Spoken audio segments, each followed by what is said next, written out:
The veil hung from the cholla cactus like a ghost had passed through and left a piece of itself behind.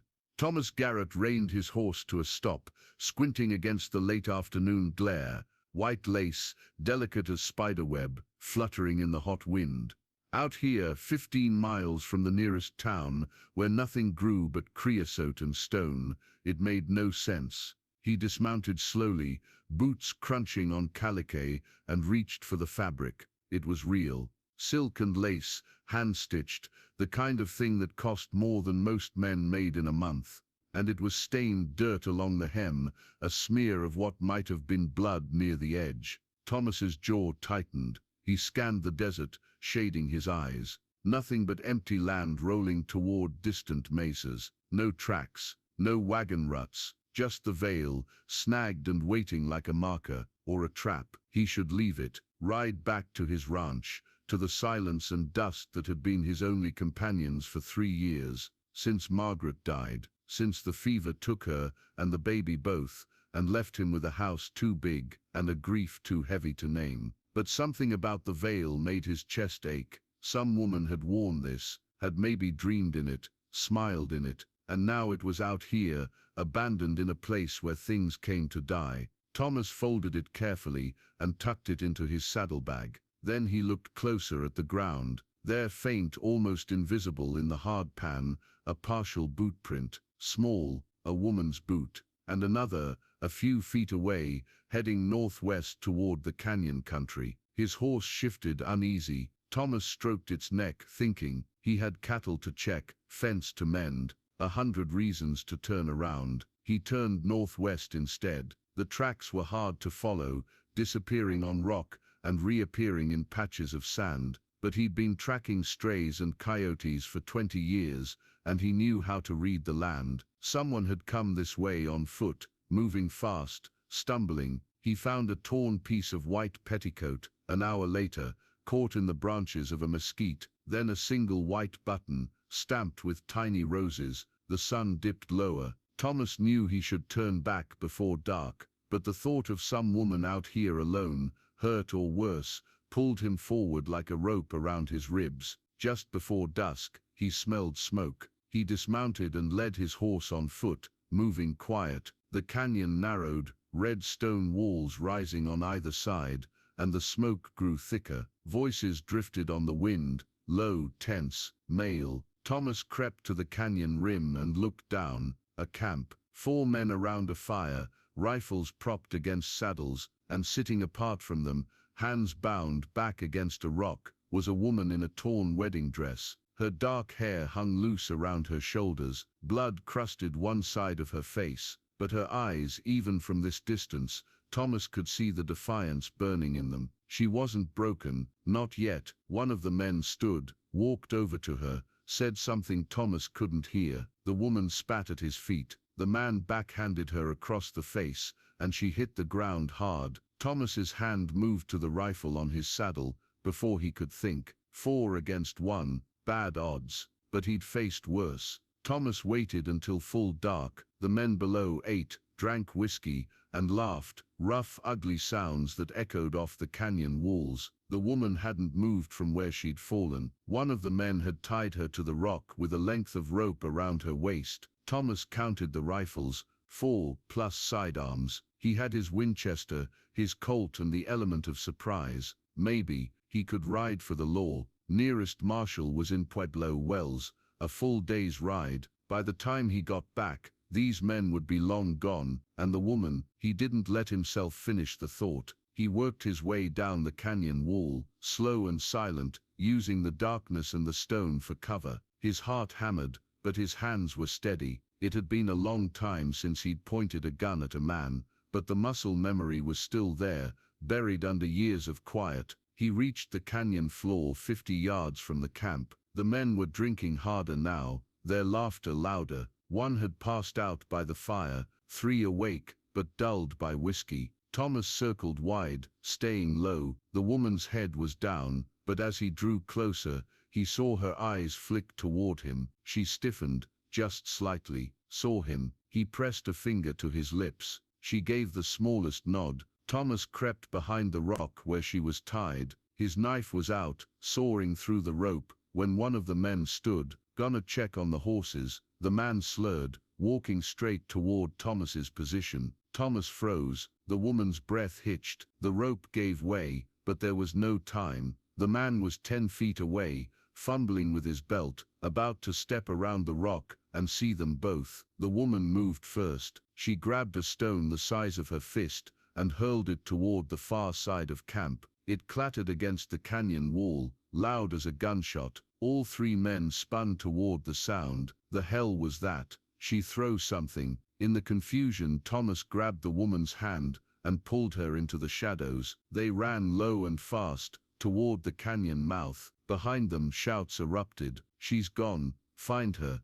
Thomas and the woman scrambled up the canyon wall, dirt sliding beneath their boots. He shoved her ahead of him, half carrying her when she stumbled. They reached his horse just as the first gunshot cracked through the night. Thomas fired back twice, blind, just enough to make them duck. He hauled the woman onto the horse, swung up behind her, and kicked hard. The horse lunged forward, galloping into the desert night. More shots. A bullet whined past Thomas's ear. He leaned low, the woman pressed against his chest, her breath ragged and fast. They rode for an hour, before he dared to slow. The woman turned her head, her voice hoarse. "Who are you?" "Thomas Garrett. I found your veil." She stared at him, then let out a sound somewhere between a laugh and a sob. "I didn't think anyone would." "What's your name?" "Clara. Clara Dawson." Thomas nodded. "We'll rest soon. Get you water. They'll come after us."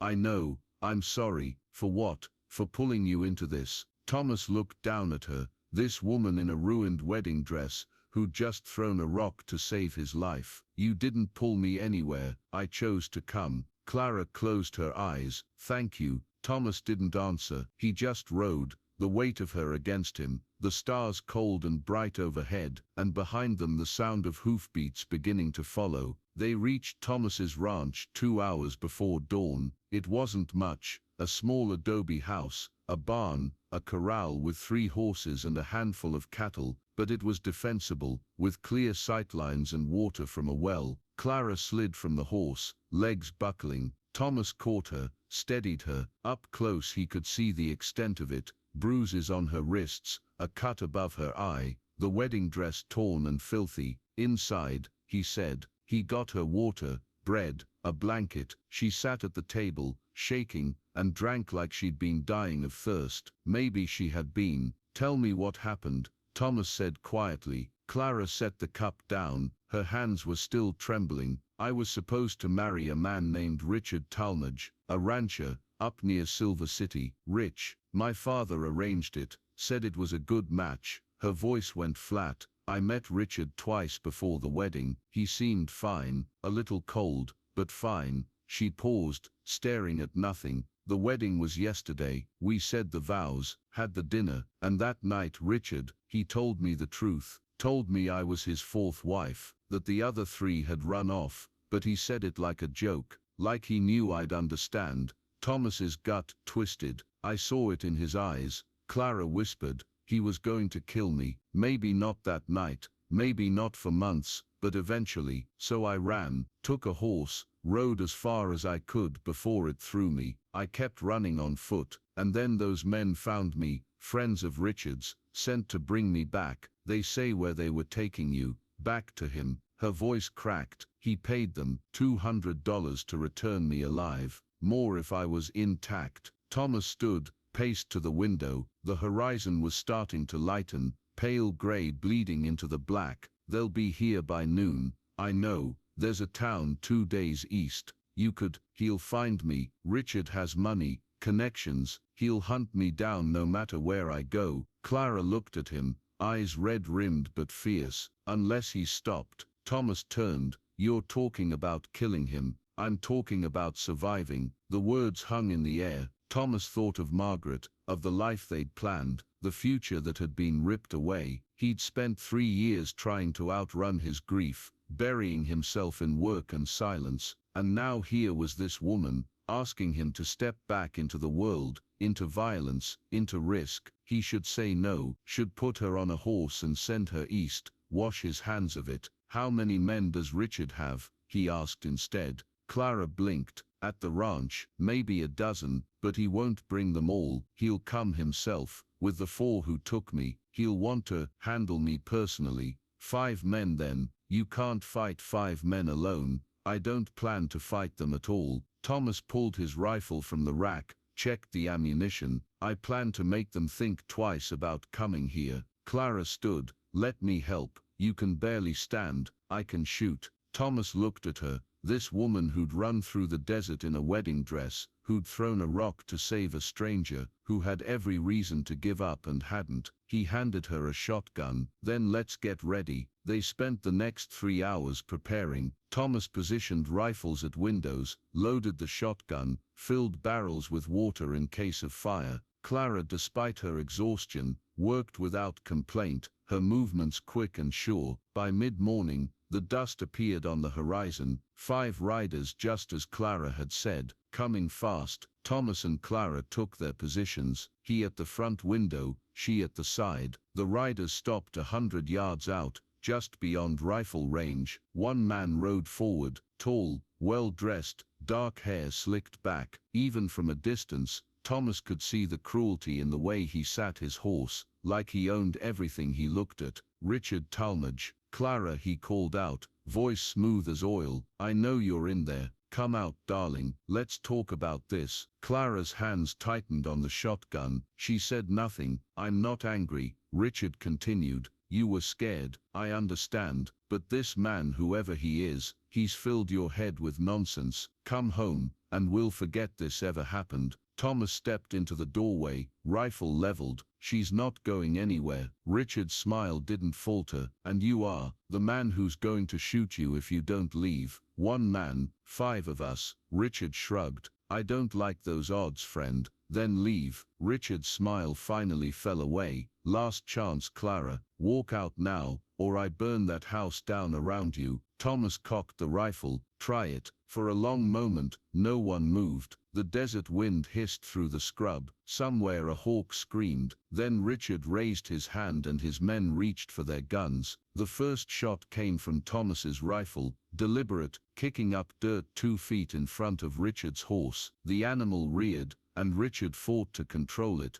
his face twisting with rage. Light it up, he shouted. 2 of his men pulled torches from their saddlebags, lit them with matches. They rode forward, hurling the flames toward the house. One landed on the roof, the other hit the dirt near the barn. Clara fired the shotgun, the blast deafening in the small room. One of the men yelped, clutching his arm, and wheeled his horse away. Thomas fired again, forcing the men back, but the roof was catching now, smoke beginning to curl. The flames licked at the dry wood. Hungry, we have to move, Clara shouted. Back door, go. They ran, bursting out into the daylight. Thomas's horses were already panicking in the corral, eyes rolling. He threw the gate open, and they scattered. He grabbed Clara's hand, pulling her toward the barn. Bullets chewed the ground behind them. Thomas shoved Clara through the barn door, turned, and fired 3 rapid shots. One of Richard's men fell from his horse, screaming. 4 left. Inside the barn,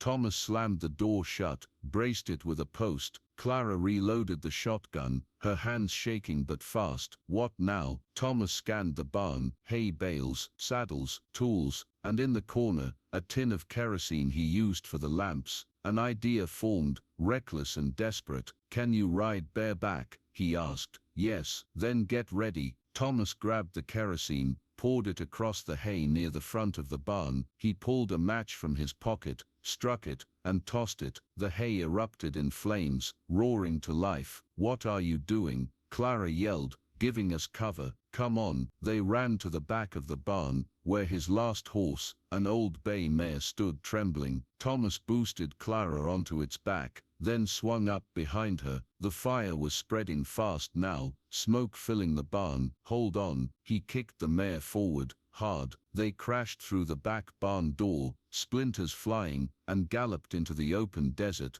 Behind them, the barn exploded in flame, shouts, confusion, Richard's men scrambling to regroup. Thomas and Clara rode east, low and fast, the sun burning overhead. They didn't stop until the ranch was a mile behind them, smoke rising like a black pillar into the sky. Clara turned in the saddle, her face streaked with soot and tears. "You're home, it's just wood," Thomas said, though his chest ached. "You're alive, that's what matters. I don't even know you, why would you risk everything for me?" Thomas was quiet for a long moment. "Then 3 years ago my wife got sick, fever. I rode 2 days to get a doctor, but by the time I got back, she was gone. And I thought, if I'd just been faster, if I'd just done something different, maybe she'd still be here." He swallowed hard. "I couldn't save her, but I could save you." Clara's eyes filled. She reached back, her hand finding his and squeezing tight. "Thank you." They rode in silence after that, the desert stretching out before them, endless and raw, and for the first time in 3 years, Thomas didn't feel like he was running from something, he felt like he was running toward it. They rode for 2 days, skirting towns, sleeping under the stars. Clara told him about her life, growing up in St. Louis, her father's debts, the pressure to marry well. Thomas told her about Margaret, about the ranch, about the loneliness that had become a second skin, and slowly something shifted between them. Not love, not yet, but recognition. Two people who'd been broken in different ways, finding steadiness in each other's presence. On the 3rd day they reached Pueblo Wells. The marshal was a hard-eyed man named Collier, who listened to Clara's story without interrupting. When she finished, he leaned back in his chair. "Richard Talmadge, yeah, I've heard of him, heard about his wives too, but no one's ever pressed charges. I'm pressing them now," Clara said. Collier nodded slowly. "You got proof?" Thomas reached into his saddlebag and pulled out the veil, stained and torn. She ran. He chased her, hired men to drag her back. "We got witnesses. The men I shot will talk if you bring them in." Collier studied them both. Then he stood.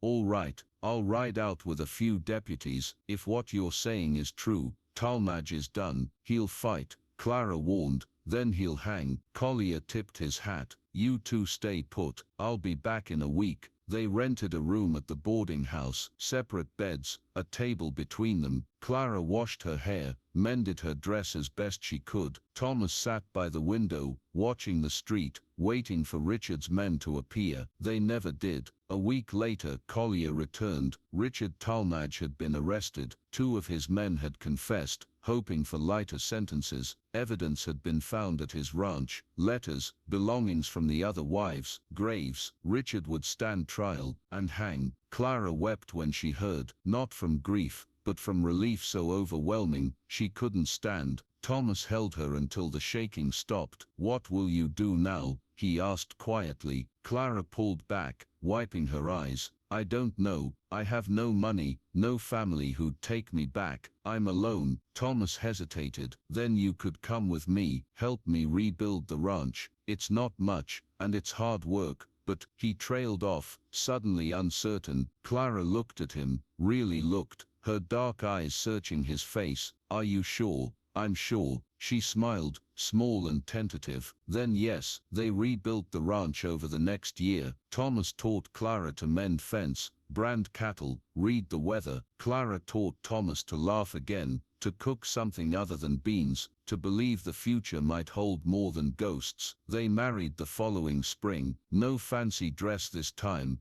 just a simple ceremony in Pueblo Wells, with Marshal Collier as witness. Clara wore a blue dress she'd sewn herself, and Thomas wore his cleanest shirt. And when she walked down the makeshift aisle, Thomas thought of the veil he'd found in the desert, that fragile scrap of hope that had led him to her. He'd kept it, folded in a drawer. Sometimes Clara would take it out, run her fingers over the lace, and shake her head in wonder. "You really followed a piece of cloth into the middle of nowhere," she'd say. "I followed you," he'd answer, and she'd smile, that same fierce unbroken smile she'd had, even when the world tried to crush her. Years later, when people asked how they'd met, Thomas would tell the story simply, "I found something lost in the desert, and it led me home." Clara would add, "He saved my life," and Thomas would take her hand and say, "No, you saved mine." A white veil, carefully folded, resting on a shelf beside a wedding photograph, a rancher and his bride,